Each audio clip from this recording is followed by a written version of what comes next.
चलिए अब रुक करते हैं अगली कड़ी की ओर। किसान भाई आम का बाग लगाने के लिए पौधे नर्सरी से खरीद कर लाते हैं और नर्सरी वाले कभी कभी आम के पौधे को जिस प्रजाति का कहकर देते हैं वह बाद में किसी अन्य किस्म के निकल आते हैं। इसी समस्या से बचने के लिए किसान ग्राफ्टिंग विधि से आम की मनचाही किस्म के पौधे तैयार कर सकते हैं। तो आप किस तरह से इस कार्य को करें, इसकी जानकारी दे रही है विषय विशेषज्ञ डॉक्टर शिवानी।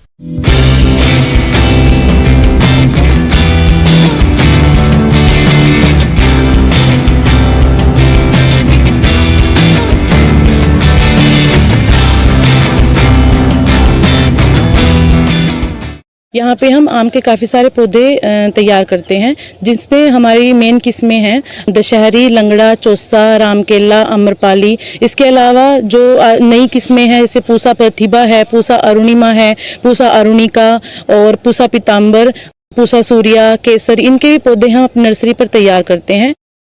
मैं किसान भाइयों को बताना चाहती हूँ, अगर आपको नर्सरी का काम शुरू करना है या फिर कोई नर्सरी तैयार करनी है फ्रूट्स के पौधों की, तो उसके लिए आपको कुछ बातों का खास ख्याल रखना चाहिए। जैसे अगर आप नर्सरी तैयार करना चाहते हैं तो नर्सरी का एरिया, कैसी आप जगह सिलेक्ट करें, वो बहुत ज़रूरी होता है। आपको ऐसी जगह सिलेक्ट करनी है जहाँ पे आपकी सूरज की रोशनी अच्छे से पड़ती हो, छायादार जगह ना हो, सूरज की रोशनी पड़ती हो, वहाँ पे पानी की अच्छी अवेलेबिलिटी होनी चाहिए। आपकी मिट्टी ऐसा भी ना हो कि पूरी चिकनी मिट्टी है या फिर पूरी रेतली मिट्टी है, तो आपको सैंडी लोम सॉइल का वहाँ पे होना चाहिए। और इसके अलावा आपके ट्रांसपोर्टेशन की फैसिलिटी हो, मार्केट से लगता हो, ताकि आपके काफ़ी सारे खर्चे बच सके। तो अगर आप नर्सरी तैयार करना चाहते हैं तो आप इन बातों का आपको खास ख्याल रखना है। अमरूद की ग्राफ्टिंग करते हैं, आम की भी ग्राफ्टिंग का यही समय है, ये जुलाई अगस्त में भी कर सकते हैं। इसके अलावा फरवरी मार्च में भी हम आम की ग्राफ्टिंग कर सकते हैं, जैसे हम अपनी नर्सरी पे कर रहे हैं।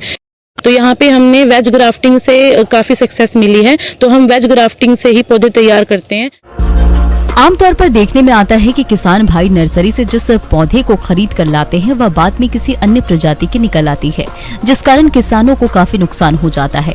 तो इस तरह की समस्या से बचने के लिए जो किसान बीज ग्राफ्टिंग विधि द्वारा नर्सरी पौधे तैयार करना चाहते हैं तो वह किस तरह से करें, इसकी नर्सरी तैयारी आइए जानते हैं। मैं किसान भाइयों को बताना चाहूँगी कि जब भी आप कोई भी नर्सरी स्टैब्लिश करना चाह रहे हैं अपनी, तो आपके पास अपना मदर ब्लॉक और रूट स्टॉक ब्लॉक अपना होना चाहिए। मदर ब्लॉक का मतलब है जहाँ से आप कलमे लेकर आते हैं, और रूट स्टॉक का मतलब है जहाँ पे आप देसी तैयार करते हैं। जैसे आप देसी आम की गुठली लगाना चाहते हैं तो आपको देसी तैयार करना है, तो आप कहीं से भी गुठली लाकर ऐसे लगा दें तो वो ऐसा नहीं है कि प्योर देसी बन जाता है। तो वो देसी पौधे की गुठली हो तभी आपको ज़्यादा अच्छे बेनिफिट और ग्राफ्टिंग के रिजल्ट मिल पाते हैं। तो रूट स्टॉक ब्लॉक आपका अपना होना चाहिए, जहाँ पे आपको श्योरिटी रहे कि मैं सही देसी पौधा तैयार कर रहा हूँ। साथ ही साथ जैसा आप देख पा रहे हो यहाँ पे ये मदर ब्लॉक है। मदर ब्लॉक का मतलब है जो जो वेराइटीज आप नर्सरी में तैयार करना चाहते हैं उन वेराइटीज के आपके पास ऑलरेडी स्टैब्लिश्ड बाग या ऑर्चर्ड होना चाहिए, जिसके अंदर आपके वो लगभग 5 साल तक के पौधे से शुरुआत आप कर सकते हो। वहां से आप कलमे लेकर आए, उससे आपको एक तो ये श्योरिटी हो जाती है कि जो वेराइटी मैंने खेत में लगा रखी है वही मैं पौधा तैयार कर रहा हूँ, और फार्मर को भी फिर उससे क्लियरेंस रहता है कि हमें एग्जैक्ट वही वैरायटी मिल रही है। तो मदर ब्लॉक और रूट स्टॉक ब्लॉक काफी इंपॉर्टेंट रोल प्ले करते हैं। एग्जैक्ट गारंटी रहती है कि मैं दशहरी का अगर पौधा प्रोवाइड करा रहा हूँ तो दशहरी इस पे फ्रूट आया था और वो दशहरी ही मैं अपनी नर्सरी में पौधा प्रोवाइड करा रहा हूँ। आम के नए पौधे तैयार करने के लिए कौन कौन सी जरूरी चीजों की आवश्यकता होती है, आइए जानते हैं। पौधे में चीरा लगाने के लिए एक चाकू, सिकेटियर कलमों को बांधने के लिए पॉलिथीन की जरूरत पड़ती है। ग्राफ्टिंग के लिए 2 तरह के पौधे होते हैं। पहला पौधा होता है मूल वृंत, यानी वे पौधे जो कि आप बीज के द्वारा तैयार करते हैं। दूसरा है सांकुर डाली। सांकुर डाली पौधे की उस कलम या शाखा को कहते हैं जिसको दूसरे वृक्ष या पौधे से काट कर लाते हैं, या आप जिस किस्म का पौधा तैयार करना चाहते हैं। इस विधि से पौधे तैयार करने के लिए सबसे पहले मूल वृंत को चुन लेते हैं, फिर मात्र पौधे से ऐसी शाखा को चुनते हैं जो कि 6 से 7 महीने पुरानी पेंसिल के आकार की हो। इसको सांकुर डाली कहते हैं।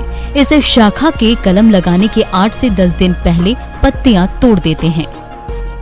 जैसे हमारा 1 साल का देसी का पौधा होता है, उसको हम ऊपर से काट देते हैं, उसके बाद उसमें सीधा कट लगाते हैं। और जो हम जो भी वैरायटी तैयार करनी है, जैसे आपको आज लंगड़ा के पौधे ग्राफ्ट करने हैं, तो आप लंगड़ा की पहले से तैयार करी हुई कलम लेकर आते हैं और उसके ऊपर दोनों तरफ से वी कट लगाते हैं और उसको फिर देसी का जो कट लगाया था उसके अंदर इंसर्ट कर देते हैं। उसके बाद आपको उसको ग्राफ्टिंग टेप से बांध देना होता है और आपको विशेष ख्याल रखना है कि आपको उसके ऊपर कैप जरूर लगानी है, क्योंकि अगर आप कैप नहीं लगाते हो तो आप जो मौसम की गतिविधियां हैं, जैसे बारिश हो गई है तो कीट पतंगे उसके ऊपर ज्यादा अफेक्ट करेंगे, साथ में ह्यूमिडिटी नहीं बन पाएगी, तो ज्यादातर यूनियन नहीं बन पाती है। काफी सारे फार्मर्स की ऐसी प्रॉब्लम आती है, जैसे डिस्कस करते हैं हमसे कि हम ग्राफ्टिंग तो करके देखते हैं जी, ग्राफ्टिंग चल भी जाती है बट फिर भी वो ऊपर से काली पड़नी शुरू हो जाती है और हमारी ग्राफ्टिंग अच्छे से नहीं चल पाती। तो उसका एक ज्यादा ख्याल ये भी रखना है आपको कैप से कि आपकी अगर कैपिंग लगी हुई है उसके ऊपर तो आपको ह्यूमिडिटी मेंटेन रहेगी और साथ के साथ आपका कीट से भी प्रबंधन आपका उस टाइम पे नियंत्रण हो सकता है। साथ में आपका अगर कोई बारिश या कहीं भी कोई ड्रॉपलेट अगर उसके ऊपर रुक जाती है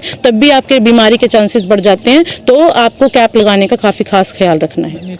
मैं किसान भाइयों को यही सलाह देना चाहती हूँ कि अगर आप कोई भी बाग लगाना चाहते हैं तो ऑथेंटिकेटेड नर्सरी से आप पौधे लेकर जाएं, और अगर आप नर्सरी लगाना चाहते हैं तो वो भी आपको ये इंश्योर करना चाहिए कि अगर आप पौधे तैयार कर रहे हैं तो वो फार्मर को आप वही जो वैरायटी कहकर दे रहे हैं वही वैरायटी उनको अवेलेबल हो, ताकि उनका भी आगे लॉन्ग टर्म में फायदा हो सके।